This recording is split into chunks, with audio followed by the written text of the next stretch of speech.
Hello, and welcome to the Washington Institute. I'm Rob Satloff, the director of the Institute, and I'm delighted that you could join us for today's discussion about the tensions that are escalating between Hezbollah and Israel and the context in which we see this potentially emerging conflict. I'm delighted that we have with us three Washington Institute experts who bring unique insights, unique experience, unique expertise to their assessment of the Israel-Lebanon relationship and the factors that may be driving the potential for conflict. So over the next hour 75 minutes, we're going to delve deeply into what is going on with Hezbollah, Hezbollah's situation within the Lebanese context. What are the provocations that we've been seeing? We're going to look at how Israel is assessing the situation with Hezbollah and in the broader context, the role that Iran may be playing in advancing the potential conflict. And then we're going to be looking at other wider parameters for the situation in Lebanon, including, of course, what the United States and other international actors can and should be doing, either to enhance deterrence against potential conflict or to limit the possibility of an outbreak of real fighting. Let me introduce our panelists. First, we'll hear from Hanin Ghaddar. Hanin is the Washington Institute's Friedmann Senior Fellow, former managing editor of the Now Lebanon English language media platform based in Beirut, and the author most recently of this new book called Hezbollah Land, Mapping Dahiya in Lebanon's Shia Community, published by the Washington Institute and now available via Amazon, via our publisher, Rowman and Littlefield. You can order it wherever you are and get a hard copy, not just downloading a PDF. After we hear from Hanin, we'll turn to former Brigadier General Assaf Orion, the Institute's Rubin International Fellow. Assaf is online with us from his home in Israel.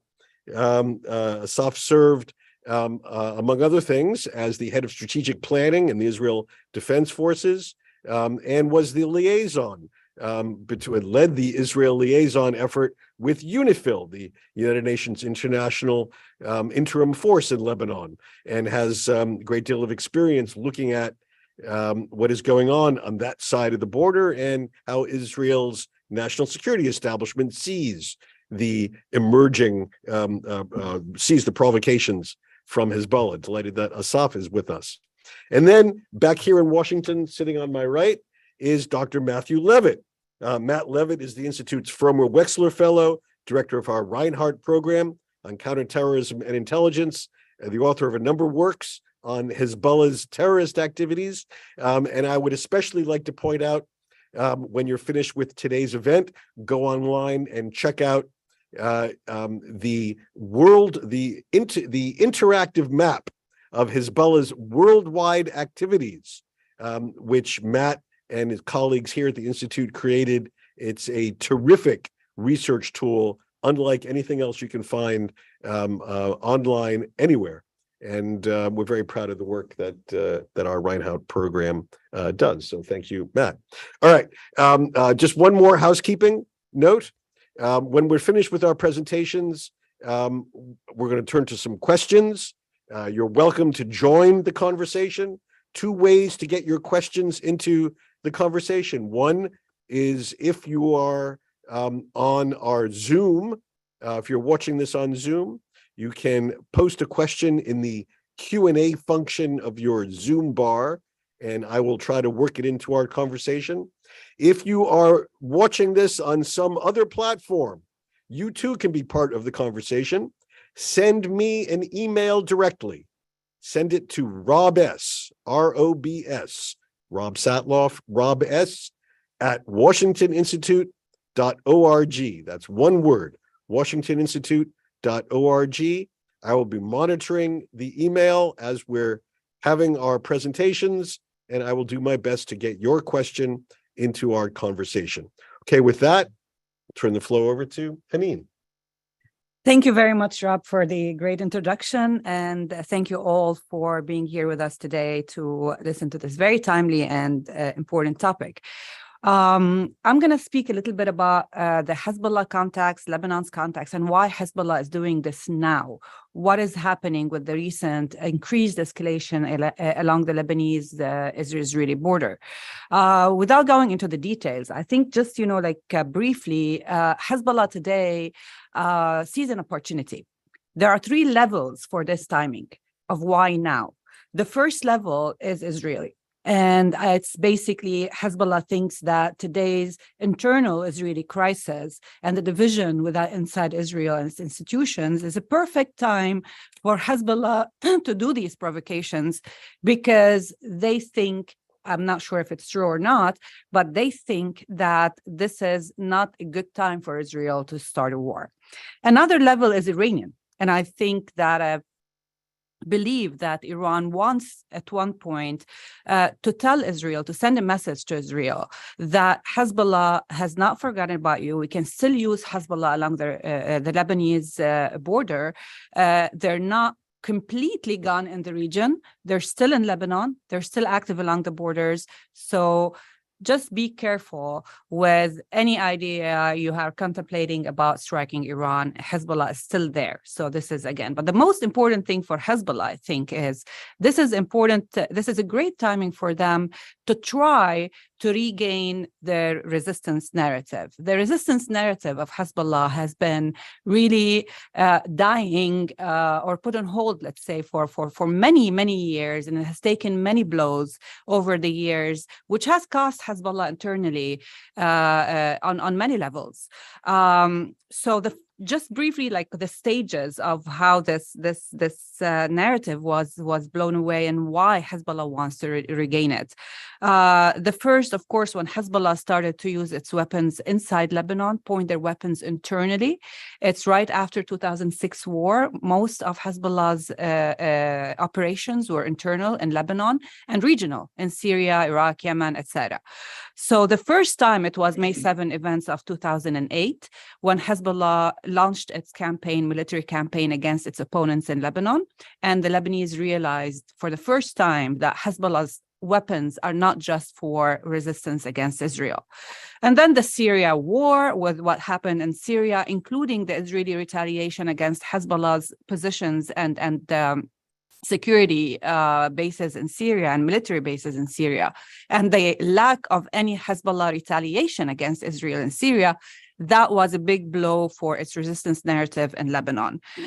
And of course, the big blow came internally in 2019 protests when Hezbollah sided with the corrupt political elite, protected the political elite with their umbrella of weapons and threats, targeted the protesters and sent their thugs against the protests in downtown Beirut, followed by the Beirut port in 2020, and basically Hezbollah stopping until now working so hard using its weapons in order to stop the investigation into the Beirut port. Last but not least, the Maritime Border Agreement, where Hezbollah endorsed the agreement, told the Lebanese that it's a good idea to actually sign a deal with Israel and accept peace along the borders. These blows to Hezbollah's resistance narrative and the lack of the use of its weapons against Israel for so many years, on the contrary, using it against Lebanese and Syrians, have caused a serious issue with Hezbollah. And why is this important for Hezbollah? They're still strong. They're still very capable of making decisions in Lebanon. They are still in control of military and security institutions in Lebanon to a certain extent. So why is this an issue? Why Hezbollah really needs to regain its resistance narrative, and why do they need Israel to provoke Israel in order to do it? One of the reasons really is that as recent parliamentary elections, they realized that with the loss of popularity in Lebanon due to all these issues, not just the death of the resistance, but also the lack of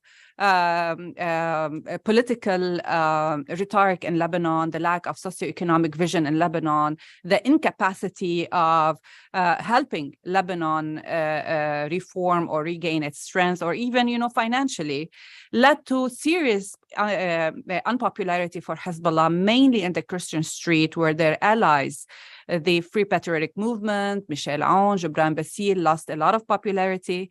And even recently, they realized that they lost the parliamentary majority. This is major for them. Less popularity in Lebanon, the lack of a resistance rhetoric, the lack of legitimacy, the fear replacing loyalty means on the long term, on the short and the long term, loss of power inside state institutions, starting with the parliamentary elections, but not ending with it. They had to push to delay and indefinitely the municipal elections, because this is also important for them. They're not sure they were able to win it. And today, everybody knows in Lebanon that on the long run, the Hezbollah's popularity will continue eroding, meaning that the votes that brought him into the state institutions, the parliament and the government and the appointments, then being able to actually dictate Lebanon's policy will eventually erode. What will be left is their arms. And today, their arms have been used in Syria for many years, but recently brought back to Lebanon and used against the Lebanese borders with Israel, but also there have been so many incidents recently in the past few years with Hezbollah engaging in incidents, clashes against the locals. The Druze in Shuaya, the Sunnis in Arab Khalti, and recently the Kahali incident. And of course, we know that and this is where my book comes in. I look into the Shia community dynamics with Hezbollah, and it doesn't look good. There is a lot of fear, less loyalty, definitely serious concerns of Hezbollah with the Shia communities, growing discontent. So internally, they do have a challenge of what do we do with this eroding this popularity. We have to bring back the resistance narrative. That way, they feel that they can gain legitimacy. They need to deal with this, especially in their stronghold. On the long term, they fear that this will translate in less Hezbollah presence and less allies, especially allies in the institutions. On the Israel front, there's no desire for war in Lebanon. There's no desire for war at all within the Shia community, because this is not something they can deal with right away.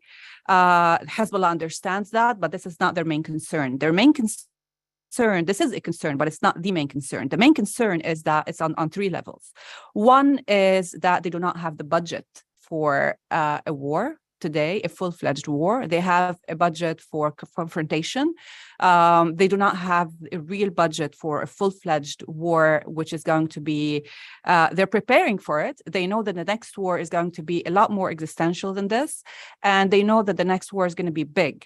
So they need a budget for that. They need a fighting force for that, which they still are struggling through. They're still rebuilding their fighting force, rehabilitating their fighting force, since they started to come back from Syria a little bit gradually.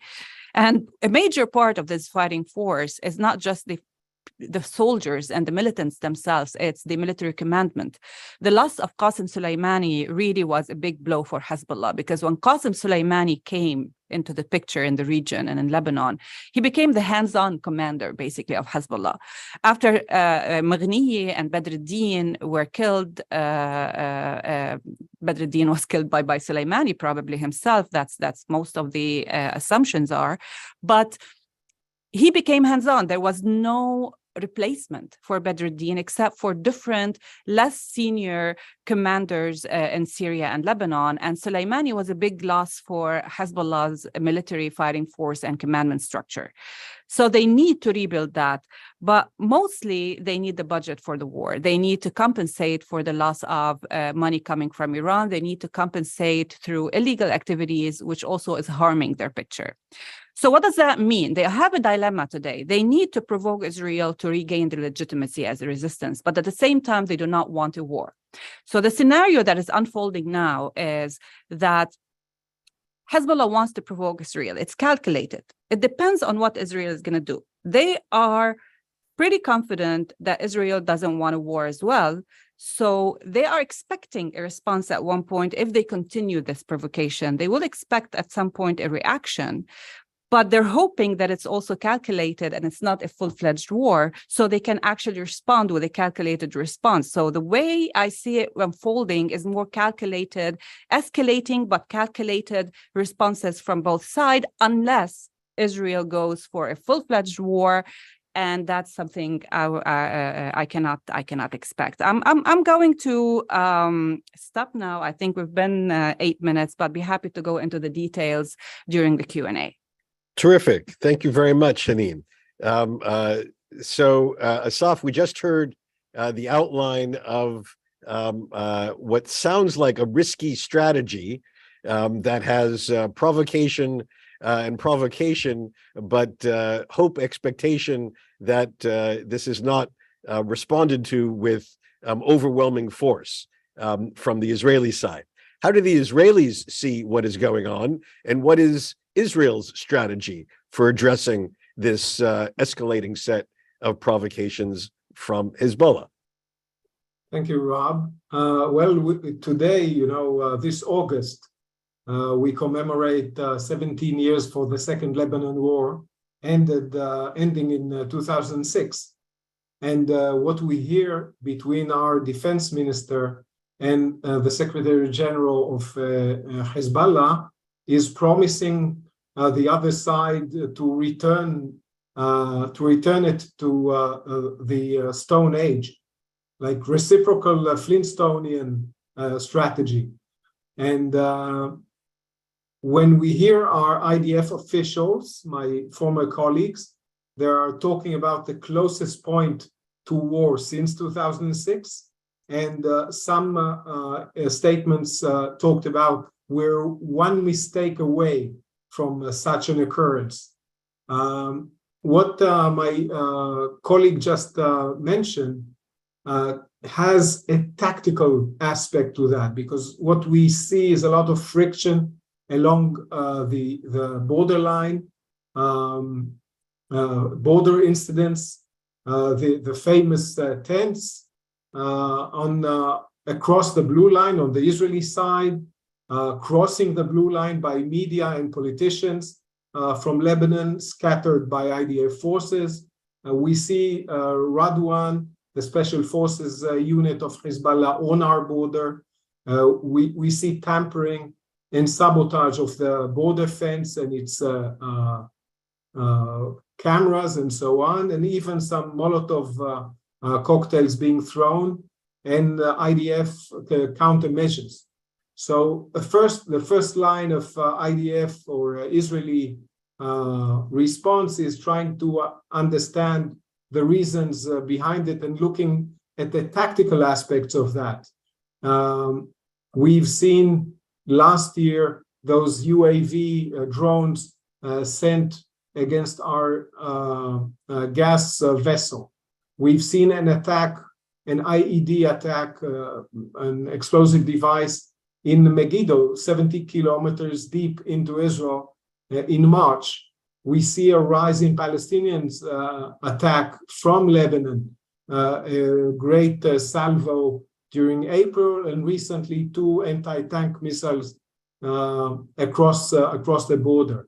We saw Hezbollah building more than 30 forward positions of Green Without Borders, that an environmental organization, masking operational military activity. We read in the UN reports that Hezbollah is brandishing broad daylight shooting ranges. So they stop bothering hiding themselves.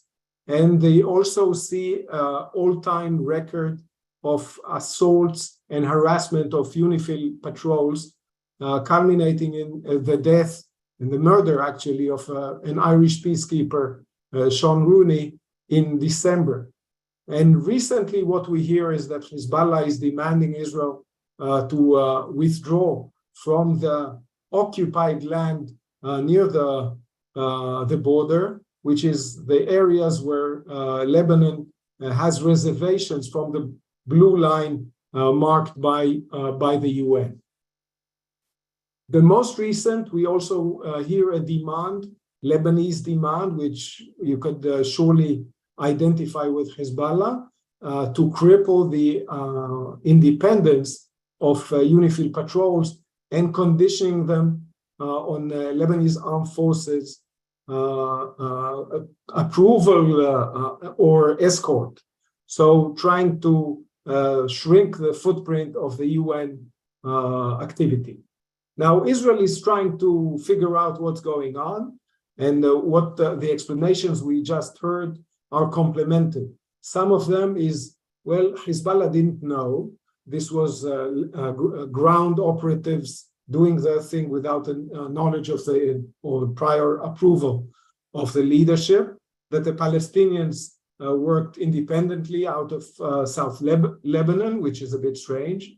Some of the explanations we hear is actually a Hezbollah response to what Israel is taking as steps, like building a border obstacle or changing the status of Rajah village and so on.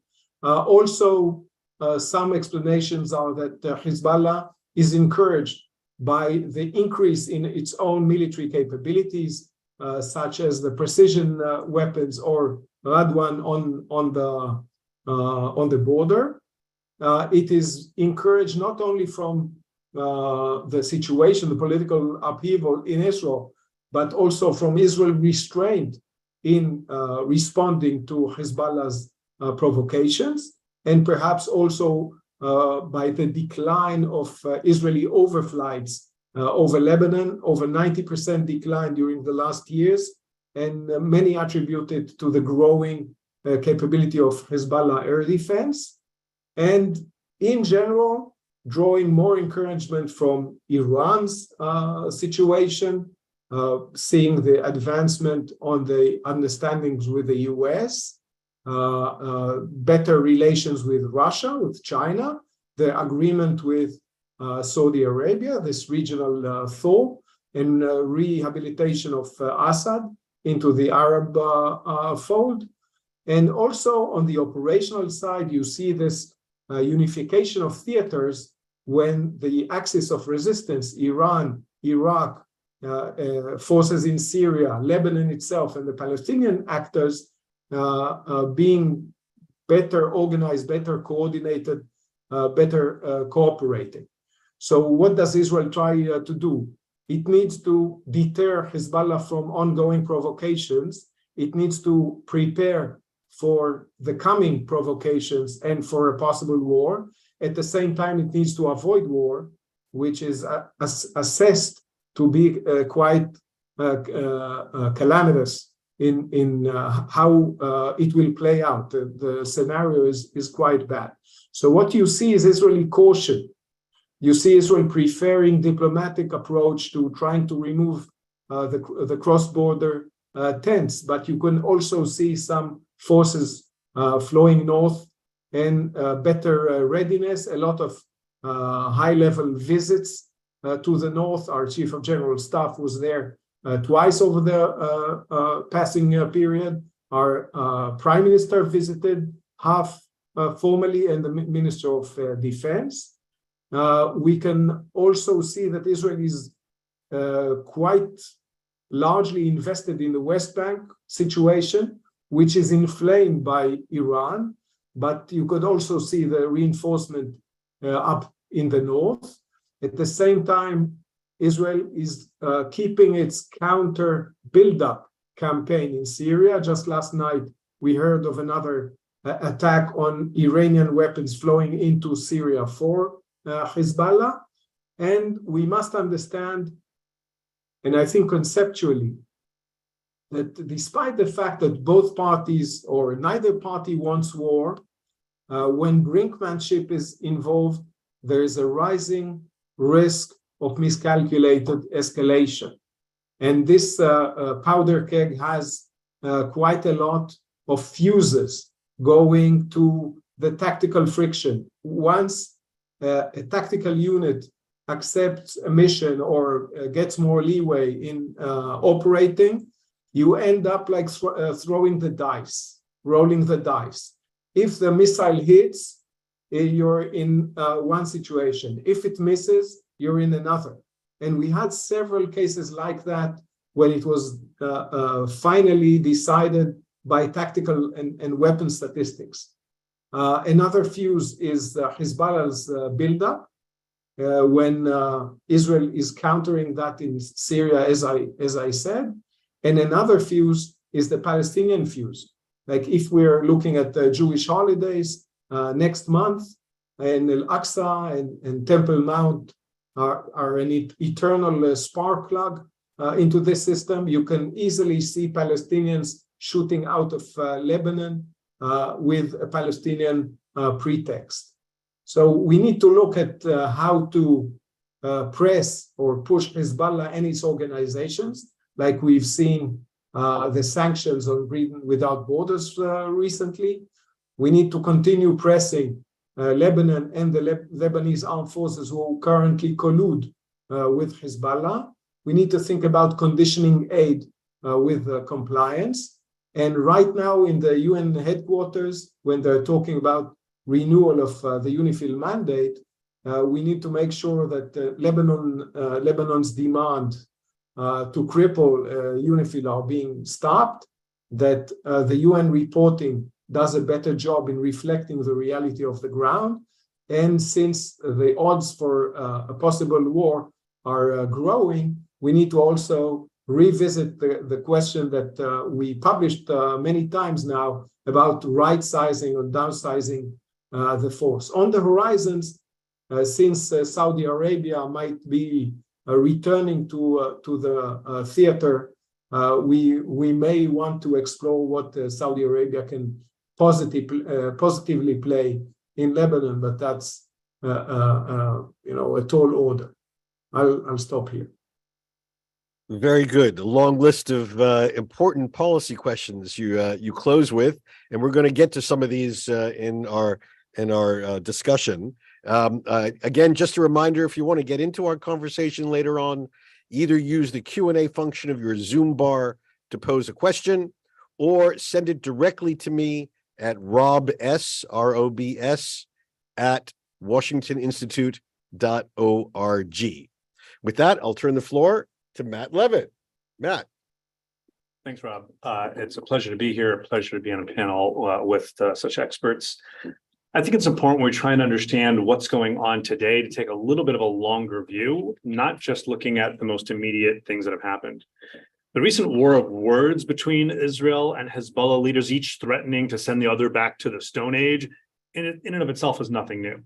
In February 2016, Nasrallah publicly threatened to target ammonia storage tanks at the port of Haifa with Hezbollah missiles, causing what he described would be an attack like a nuclear bomb that would kill tens of thousands of people.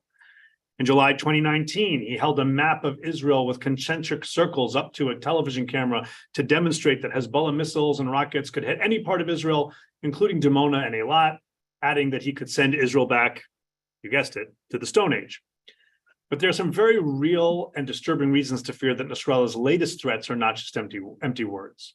For one thing, Nasrallah looks at Israel and believes that his description of Israel as being weaker than a spider's web is coming to fruition.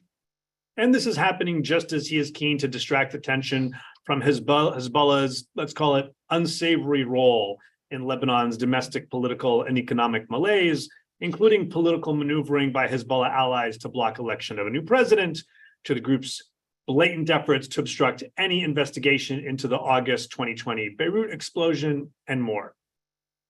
Today, however, I think Nasrallah feels that he's got Israel's number. He believes he's figured out what Israel will do, what it won't do, and when. He believes Hezbollah's rocket arsenal has created what he's described as a balance of deterrence, which constrains Israel's ability to respond to Hezbollah aggression. In a series of escalatory events over the past couple of years, he's calculated correctly in each regard. And I think this increases the likelihood for miscalculation on Hezbollah's part, especially at a time when Iran appears to be pressing its proxies to increase pressure on Israel. Hezbollah also seems to be particularly willing to act aggressively when it's Hamas or other Palestinian operatives in the West Bank or in Lebanon carrying out operations rather than Hezbollah fighters themselves.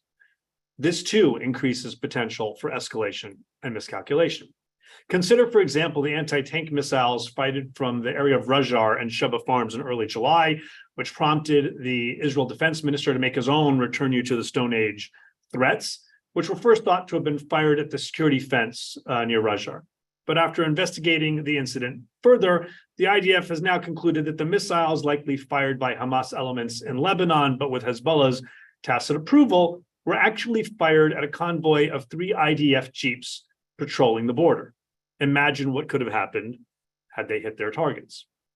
Both this case and the infiltration of a terrorist operative into Israel to carry out a bombing attack in March underscore Hezbollah's more aggressive posture vis-a-vis attacking Israel, especially when executed by Palestinian rather than Hezbollah operatives.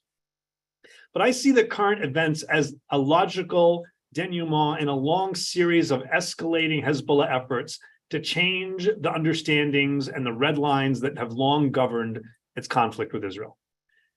Hezbollah deployed the bulk of its forces to defend the Assad regime during Syria's civil war. It sought to buy time regarding its fight in Israel. This meant focusing on longer-term projects that would improve its ability to attack Israel at some later date, like investing in cross-border attack tunnels and importing and developing precision-guided missiles. Hezbollah spent years and significant amounts of money on the first project, building tunnels that Israel exposed in 2018 and destroyed over the next few months. The second project continues to pose a serious threat today, despite Israel's efforts to interdict missile-related transfers via Syria and publicly reveal the location of missile facilities in densely populated urban areas of Lebanon.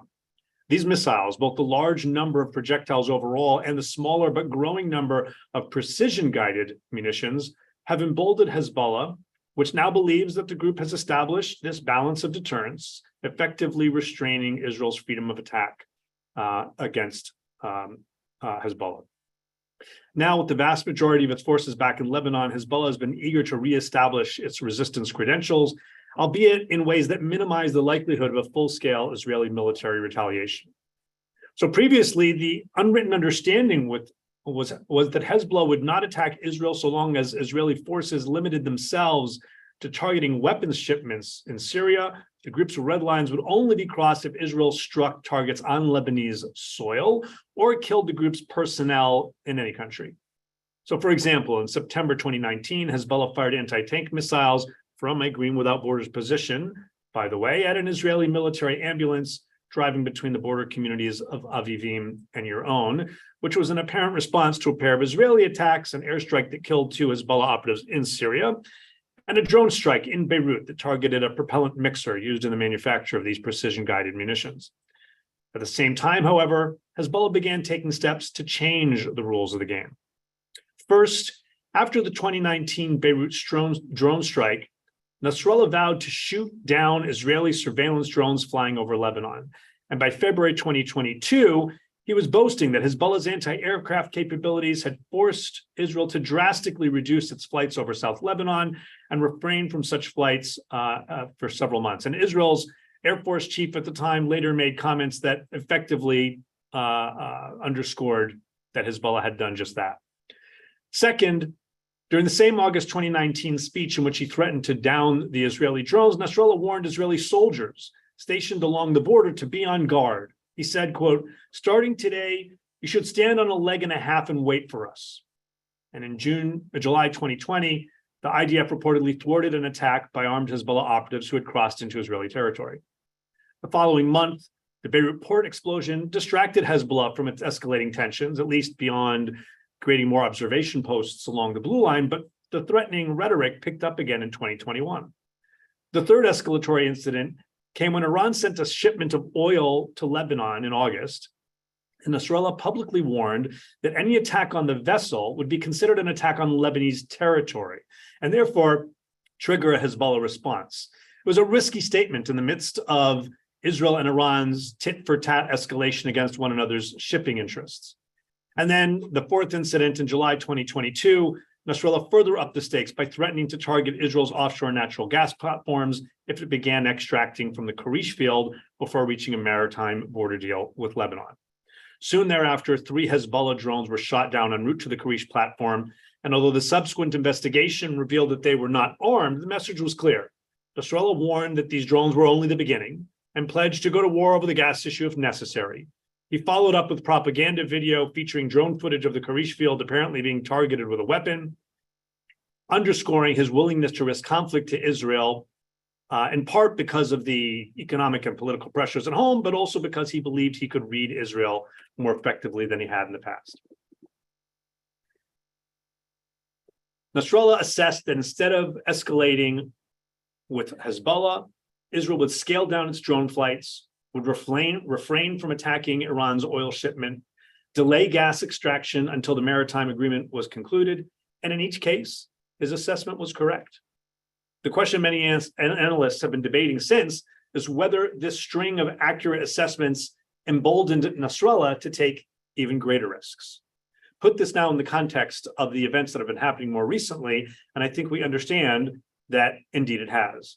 The risks of escalation and miscalculation along the blue line today are higher and more dangerous than they've been in many years. That is a factor of very recent events, and it is a factor of Hezbollah trying to change the rules of the game over the past 3+ years. Thank you. Terrific. Thank you for providing that very important context, Matt, to everything that is now going on along the border. Lots of questions. I have questions from viewers as well. Again, either through our Q&A function or directly to me at robs@washingtoninstitute.org. Before we go further, let's try to provide some more domestic political context on both the Israeli and Lebanese sides to what is going on between Israel and Lebanon. Hanin, let me begin with you. Suspended pursuit of a presidential election. Where does what we're talking about, this provocation and potential for escalation, where does this fit into the politics of Lebanon today?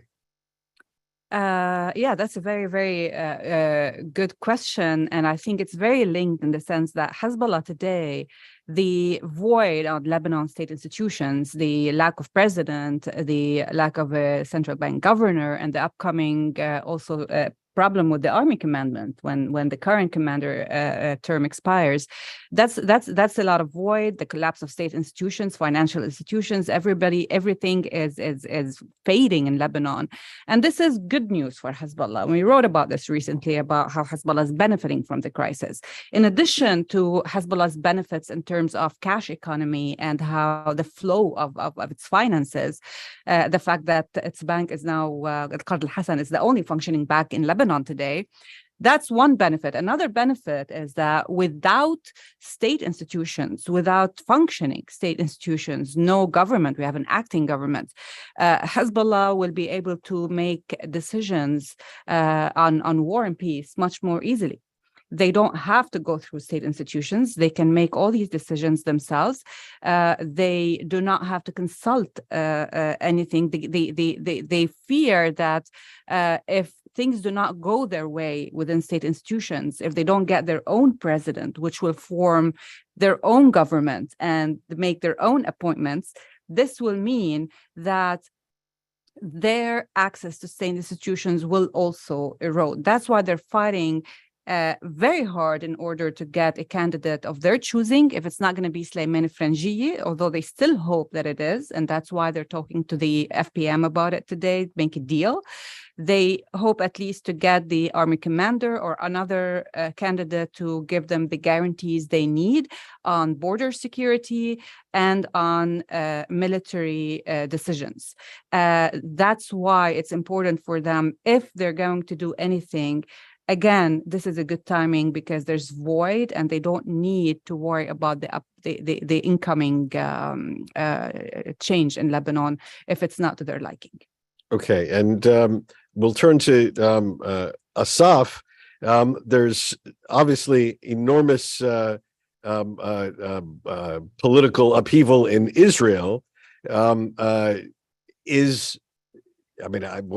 hesitates to frame it this way, but is Nasrallah right? Is Israel distracted? Is Israel's is the challenge of the number of reservists who are suggesting they won't do military duty sending a message of weakness and vulnerability? Traditionally, the current Prime Minister Netanyahu is quite conservative when it comes to the use of force outside Israel's borders. Is there any indication that approach is shifting? How does the domestic situation affect the potential confrontation with Hezbollah? Well, unfortunately, our most serious national security challenge here in Israel is the domestic theater. Our toxic and divisive politics and the ongoing crisis that we can start counting from 2019, but definitely much more acute from the beginning of this year, and the judicial reform, overhaul, revolution. It depends how you call it, where you stand is how you call it. But it definitely plays into the political sphere in asking about who is a powerful leader, who projects power, who provides security properly. And this is a test being posed both in the West Bank with the attacks and definitely on the Lebanese border. There is, I think, quite an understanding that Israel's pillar of deterrence, one of the central pillars of our national security, is undermined. And immediately after you say this, because you say, Hezbollah dares to do so only because we are less deterring than we used to, the next question is immediately who's to blame. The blame game is going, and then pick your choice. The previous government, because of the maritime borderline agreement, the current government, because of the judicial reform and its implications, or because of its general distraction doing other things instead of our top national security issues. The protest, because of the pilots and others who said under these changes in our government system, we're not going to continue to volunteer. And these are hundreds. And Nasrallah follows this very closely.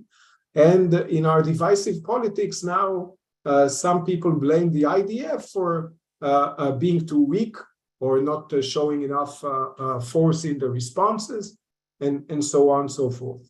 So you can regardless of the blame game, definitely those on the balcony sitting and appraising think that we have other things on our mind. But I would be very cautious to assume that a distracted Israel lost all its fangs or all its punch, because when the siren howl, people will run to the cockpits and do what is needed. The balance of power between us and Hezbollah is still quite clear. Israel can return Lebanon, I don't know if to the stone, bronze, or iron age, but definitely send them backwards. I'm not saying we will not get a bloody nose ourselves. This is not an easy war, if there is such a thing. And about your final point, whether Netanyahu is the still old, let's say, cautious, conservative employer of force, or an adventurer now, because we see strange decisions being made on other fronts. Well, that's the jury is still out, and Israel's judicial system doesn't even have a jury. So we need to wait and see. Okay, thank you. And a contextual question that I wanted to ask you, Matt. If we're seeing this increase in provocation along on the direct Israel-Lebanon arena, where does this fit into everything that Hezbollah does globally? Are they decreasing what they're doing elsewhere in order to focus on this? Are they just increasing the amount of global activity they're doing across the board? How does that balance shift, if at all? I don't think that Hezbollah's global activity and its activities along the blue line de facto border necessarily run in tandem and that one affects the other. Hezbollah has, over the past few years, been engaged in an alarming amount of activities around the world, including in surveillance and other activities here in the United States, in South America and Europe. We've had cases of procuring ammonium nitrate, mostly by collecting large numbers of disposable ice packs that can be used to create ammonium nitrate explosives, shipping that across borders in Europe. We've had cases here in Texas where they were procuring the same. That happens, that is ongoing, the procurement, the illicit fundraising. And one of the things the US government has been doing rather well is leading an effort of countries around the world through an initiative called the Law Enforcement Coordination Group, the LECG, bringing together law enforcement and Treasury and other counterterrorism authorities, prosecutors from around the world to share information on what they see Hezbollah doing in their countries, comparing notes. And I think that the international community has actually gotten a lot better at understanding Hezbollah's global illicit conduct. Despite that, or parallel from that, separate from that, there is the increase along the border with Israel. It's difficult for Hezbollah. They want to be seen as doing more resistance. They do believe that Israel is weak. They are getting some push from behind from Iran, but they really don't want a full-scale war. My concern is that I think, as I said, Nasrallah really thinks he's got Israel's number, and he's figured out when they're going to do what they're going to do, and therefore he feels more space to be more aggressive. And I think the problem is that he's been right several times in a row, whether because he made the right calculus or because he just got lucky. But that makes things very dangerous. And I think we're seeing a trend here as well, where Hezbollah is maybe not deploying, but tolerating, allowing, cooperating with Palestinian groups, whether it's the two different instances now where we've seen rockets fired from southern Lebanon by Palestinian groups from territory controlled by Hezbollah into Israel, or the infiltration of the terrorists in the Megiddo incident. And that, again, I think makes Hezbollah feel they can do things with more, it's not reasonable deniability, but it wasn't entirely us. But there have been so many instances now where we've come so close to a serious incident. If these anti-tank missiles had hit one of those 3 Israeli Jeeps, things would have gotten very serious very quickly. And yeah, Hezbollah would have been at the receiving end, but Lebanon more broadly would have been at the receiving end. And as Hanin said, that is not what Lebanese want. And so I think the final thing is Hezbollah is still trying to figure out how it can do all the things it wants to do while trying to break the image that it has created for itself, that it acts more in its own and Iran's interests than it does in the interests of the Lebanese people. Thank you. While we're talking about the urgent question of will Hezbollah Israel provocation or trigger a wider conflict, there's other stories that are going on with Hezbollah inside Lebanon that have an impact on Israeli security and the wider regional security, if not directly, certainly indirectly. And I didn't want today's conversation not to at least mention the Hezbollah role in this other big story going on in Lebanon, namely the effort by Palestinian opposition groups, Islamic opposition, Hamas, to take over Fatah installations and Fatah control of camps and UNRWA schools and et cetera. Hanin, can you spend a minute about what's going on here, and especially the Hezbollah role in supporting this Iran-backed effort against traditional Palestinian leadership in Lebanon? Yes, of course. Hezbollah realized this today, and this goes back to the incident that Matt mentioned when the rockets were fired from Lebanon to Israel as part of this escalation, and the Israeli accusation of Hamas is like, no, this is not Hezbollah. This is Hamas. So that's why we're not going to retaliate. And Hezbollah trying to do this a lot now, not only just hiding behind the Palestinian factions, especially Hamas and others, but they really want to take over that decision. So what happened in the Ain al-Hilwi clashes recently and Hezbollah's involvement, it wasn't direct involvement. Hezbollah has supported Hamas inside these camps. Hezbollah supported other factions, Islamists actually, who Palestinian members of Islamist groups who returned to the camp from Syria. There have been Iran through Hezbollah has been funding and organizing and supplying weapons to these organizations. And the Ain al-Hilwi clashes is only part of this Hezbollah taking over the Palestinian decisions, taking over the camps, weakening Fatah to a point where Fatah will not be able to make any decisions. And that, back to the incident of the rockets launched and Israel saying that it's the Hamas, it's not Hezbollah. That was the moment when there was a joint operation room that was established in Beirut on that same day with Hamas, Hezbollah and other Palestinian factions from the camps. And this operation room that was just announced that day has been going on for a while, but also it has this led by Hezbollah through some Palestinian groups, basically doing this internal and anti-Israel operations, whether in Hilwi or the rockets or the Megiddo or everything. This is all Hezbollah, and this is Hezbollah's new policy with the Palestinian, not only hide behind them, but also take over the decision and lead from behind. And so I want to ask our other panelists, are we seeing a fusion of sort of Islamist efforts against Israel inside Lebanon, Hezbollah, Hamas, backed by Iran, regardless of whether they're Sunni or Shia? What does this mean? Is this likely to increase the potential for conflict between groups in Lebanon and Israel? How serious is this? About 2 years ago, we had an operation starting in Al-Aqsa, like Hamas rockets launched at Jerusalem and then fighting in Gaza.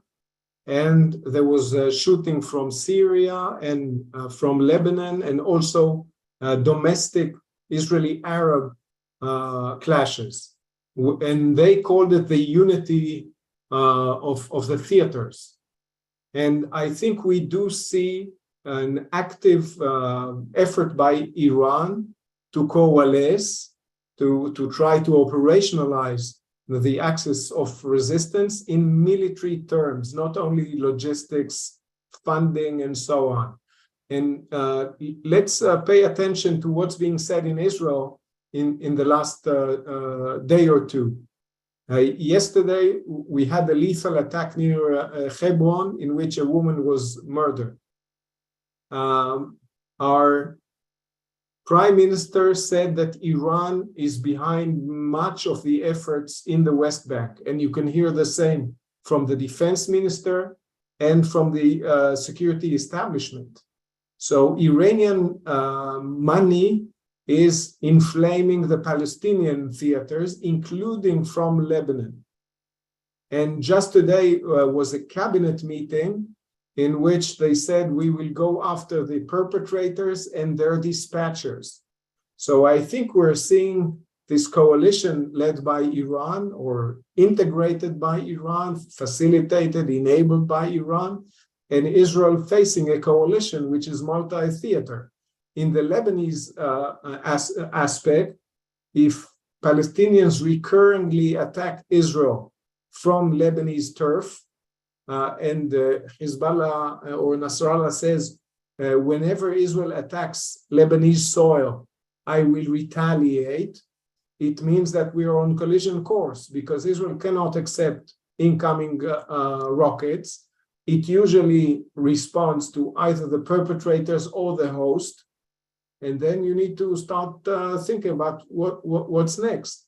In April, Israel struck back on Lebanese soil, but Hezbollah dismissed it as a strike on banana orchards or whatever, plantations. So once it gets more ugly and the weapon statistics become lethal, like when people die and responses need to be more forceful, the number of throwing the trials of throwing the dice, eventually you'll get a 5-6 or a 6-6. So I think we're playing with weapon statistics. Matt, how does the Biden administration look at all this? There have been quite a number of recent designations by Treasury Department of this or that Hezbollah activist or supporter for violating things. But on a higher strategic level, do you sense that the administration appreciates the level of potential conflict that's out there? Are we acting effectively to prevent it, to deter it? How do you see Lebanon fitting into our broader Middle East posture right now? So first, just on the previous question, I just want to add, I completely agree with what my colleague said. Or there's also an issue of personalities now. You have Hamas's Salah al-Aruri and Islamic Jihad's Ziad Nahla and Nasrallah meeting together, meeting with visiting Iranian dignitaries in Beirut, people going to Iran. There's clearly an element of cooperation and kind of a unity of purpose. And I think that this is different than some of the things we've seen in the past. And therefore, the likelihood for miscalculation is high. As Assaf said, when you have a situation where Hezbollah is willing to risk a Palestinian group doing something, forcing Israeli retaliation, which crosses Hezbollah's red lines, and they have to they're basically giving their balance of deterrence, kind of umbrella of protection to Palestinian groups that expands that space and makes it less balanced and less stable. Look, I think in my conversations with people here, the Biden administration is very, very aware of this and very concerned about this. There are limited tools at its disposal to deal with the broken political and economic reality that is Lebanon. You've seen a lot of efforts together with other countries, including Qatar and France and others, to push Lebanese parties to do more. You've seen statements that basically all but threaten that people who are inhibiting the formation of a government under a presidency could be designated, including all but naming Nabi Berri. I think that the recent Treasury designation of Green Without Borders, the timing of it is very, very telling. The activities of Green Without Borders have been known for some time. We published something here about Green Without Borders, a very detailed monograph 3 years ago. The fact that the designation has only happened now, I think, is in part a recognition of the sensitive nature of what's going on along that border and the role that Hezbollah institutions, like its purported environmental organization, Green Without Border, is playing. And the Treasury designation actually does a very nice, succinct job of laying out some of the very specific operational things that it's doing. And it also notes that because of Hezbollah through Green Without Borders encroaching on the private property of local Lebanese, that this has caused some pretty well-documented clashes with locals. Again, this issue of, Hezbollah, as Hanin laid out really well, kind of being very powerful and trying to flex its muscles, but also being in a situation where not everybody within Lebanon is so happy with it. exposing this, putting this out there, I think, is a part of the U.S. government effort to signal to not only Hezbollah and other Lebanese parties, but to the French and others, there's stuff going on. We need to do what we can, where we can. And I think the next thing most people are going to be looking at is the renewal of the mandate for UNIFIL. Assaf mentioned that earlier. He's written a lot about it. Green Without Borders is one of the ways Hezbollah routinely would go about frustrating the limited efforts that UNIFIL does take. There clearly is an effort by some within Lebanon now to curb back UNIFIL's powers. The last renewal stated that it does not need LAF permissions or escort to go certain places, though it hasn't acted on that. Part of the debate and discussion that Assaf mentioned earlier about potentially kind of slimming down UNIFIL's mandate is one piece of it, and the other part of it is making UNIFIL do what it's supposed to do, whether it's the current larger mandate or a smaller mandate. UNIFIL is on the border.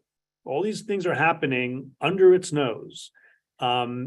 It should do what it needs to do. If it means more power is fine. If it means narrowing its powers and expecting it to do fewer things, fine. But UNIFIL needs to be part of the solution. So let's just, since we're on UNIFIL, let me just ask Assaf to expand on this for a moment. And to remind our viewers, UNIFIL, the United Nations Interim Force in Lebanon, established back, I believe, 1978. Is that right? Yeah. Which is way before the first Lebanon War, the second Lebanon War. Clearly, it doesn't prevent war. Assaf, let me ask the layman's question: why do we still have UNIFIL? Is it part of the problem or is it part of the solution? Well, it's both. We have UNIFIL because we do not know of bureaucratic committees self-dissolving.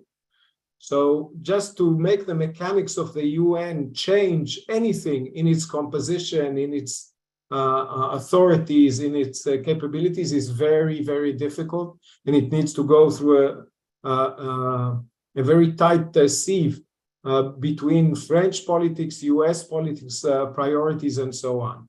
On the good side, or on the bright side of the news, the silver lining is that UNIFIL provides good liaison and communication services, de-escalating crises when they happen, and it also sometimes operates interposing between parties. So our troops and Lebanese troops, or our troops and other Lebanese elements don't collide with each other on the border. These are two positive services that UNIFIL provides.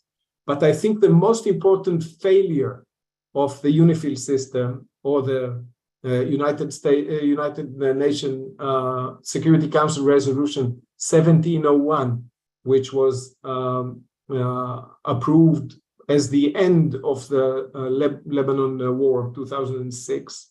The main logic there was to prevent another war by making sure that there are no non-governmental weapons, no Hezbollah weapons south of the Litani. And the Lebanese armed forces representing the government, supported by UNIFIL, should have completed or implemented this mission. This is their responsibility. Nowadays, the situation on the border is worse than 2006. We already see an overt military presence of Hezbollah ready to roll, and in a 1-inch punch away from our border, which, when you think about it strategically, one day when our government will need to decide what to do, their leeway of decision, or the margin of error, will be very narrow. It's either you strike first, or you risk Radwan units on our side of the border, inside our villages, our communities, our military bases. And so this logic of let's create a buffer between Hezbollah forces and Israel to avoid the next war this has been eroded actively by a proactive strategy of UNIFIL seeking contact with the border and with a collusion or collaboration of the Lebanese armed forces and by proxy, UNIFIL as well. Fascinating. Hanin, a very important question from one of our viewers. We're talking about Hezbollah-Israel conflict. Are we really talking about Iran-Israel conflict? Can you talk a bit about decision-making in Hezbollah? How much of this is the independent decision of Sheikh Nasrallah? How much of this is coming from Tehran? Who really pulls the trigger? Yeah, very, very important question indeed. So I did mention earlier that this is also these provocations and escalation along the border and increased risk is also Iran's message to Israel through Hezbollah. We know that if Iran is attacked, and they've mentioned it many times, that they will ask Hezbollah to this is the closest to Israel as Hezbollah. So this is an Iranian message for sure. But looking broadly at who makes the decision, it has changed a little bit over the years. With Marnier had gained the Iranian trust. He was one of the beginners of Hezbollah's commanders. And he was really, Ahmad Marnier was really one of the people that Iranians trusted the most, actually. I think he was really trusted by the Iranians. Badruddin did not really fill these shoes, and when Qasem Soleimani came into the picture, really Hezbollah's decision-making shrank.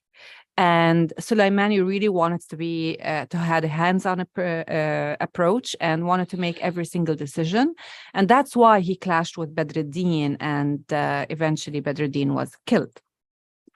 This process, today we look at it on the internal Lebanese politics, the president, the government formation, the decisions in the political scene. Yes, Iran has a say, but they see Hassan Nasrallah and others around him as great experts on Lebanon, as great, have the best insights on Lebanon's political scene and political dynamics. So they do trust their take. They do trust when Hassan Nasrallah says, like, no, now we need to push for Soleimani Frangi rather than the army commander. They leave these decisions to Hezbollah.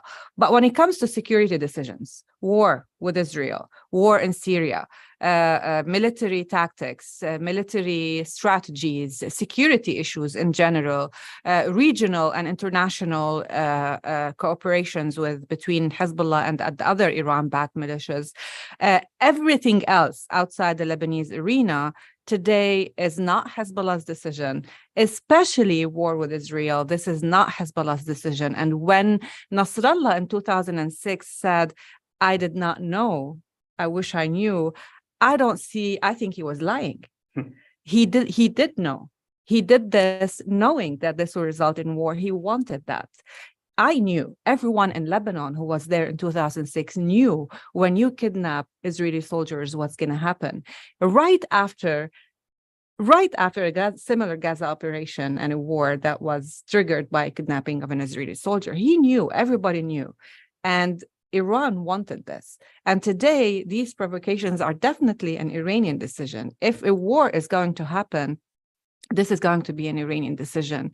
Otherwise, on the Lebanese scene, I have so many examples of this. I can go on and on and on, but just briefly, this is the division of decisions. And is that assessment that what we're really seeing is born in Iran, not emerging out of the imagination or creativity of Nasrallah? Is that the assessment where you are, Assaf?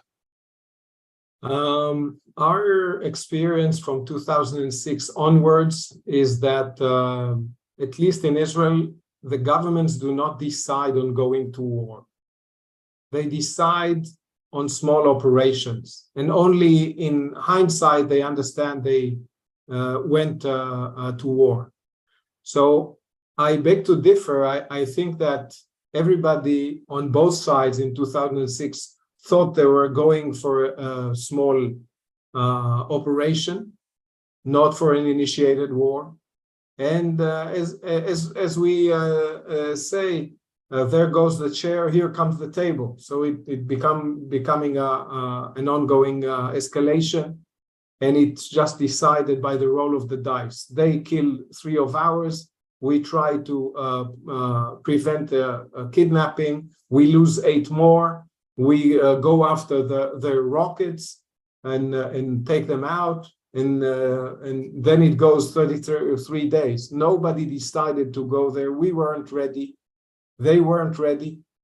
And I don't think that Iran will approve or Hezbollah will decide to go to war. It will be strange at this timing, but they can decide to do something foolish, as they like to say. If Israel does something foolish, if they decide to do something foolish and it plays unlike what they thought, and Israel reacts accordingly, you may find yourself in something that both sides now describe as battle days, as if there is such a thing, but nobody knows how to turn those off.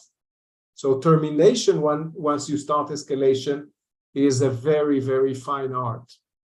Okay, so we only have a couple of minutes left, and I'm afraid I'm going to have to put you all on the spot a little bit, because our viewers are all wondering, okay, we hear Lebanon, Israel, Hezbollah, tension.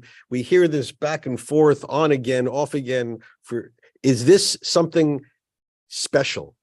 What is the real likelihood that this back and forth provocation response is going to trigger, if not all-out war, but a substantial confrontation between these parties? How would you evaluate it, very briefly, the likelihood? Matt? Dangerously high, and I'd love to be wrong. But I think Nasrallah really believes that what's happening in Israel is a sign that his fighter's web theory is right. I think he's getting some pressure from Iran. Now's the time to put pressure on in coordination with other groups. I think now's the time he wants to distract Lebanese from Hezbollah's role and how things are not going well. And he wants to scratch that itch of resistance. I think he feels he can contain it, and I fear he's wrong. I fear miscalculation is likely. Okay. Exceedingly high. Assaf? Medium-high probability, because despite the fact that both sides don't want war, Israel is not in its best shape on decision-making. The relations between the IDF leadership and the political leadership, you can read all about it in the press, and it's not a good sign that you read about it in the press. And we have a record of not the best decision-making in going to wars, and it might happen. We're now 17 years after 2006 and 50 after the Yom Kippur War. Both of them weren't an exemplary cases of decision-making on war. Medium-high probability. Yes.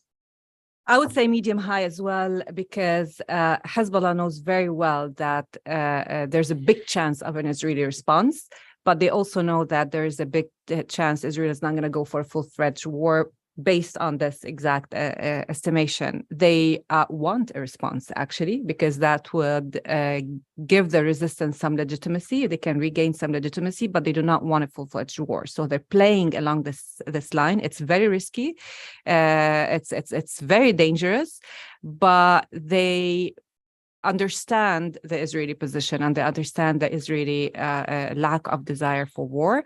But any kind of response minus a full-fledged war, they kind of want at this point in order to legitimize, regain the resistance narrative. Exceedingly risky, medium-high probability. This is a very dangerous moment. I think that's the note on which we're going to conclude this session. Thank you, Hanin, Matt. Thank you, Assaf, for joining us. Helping to put some context and understanding into this very dangerous situation described along the Israel-Lebanon border. Thank you very much for joining us here at the Washington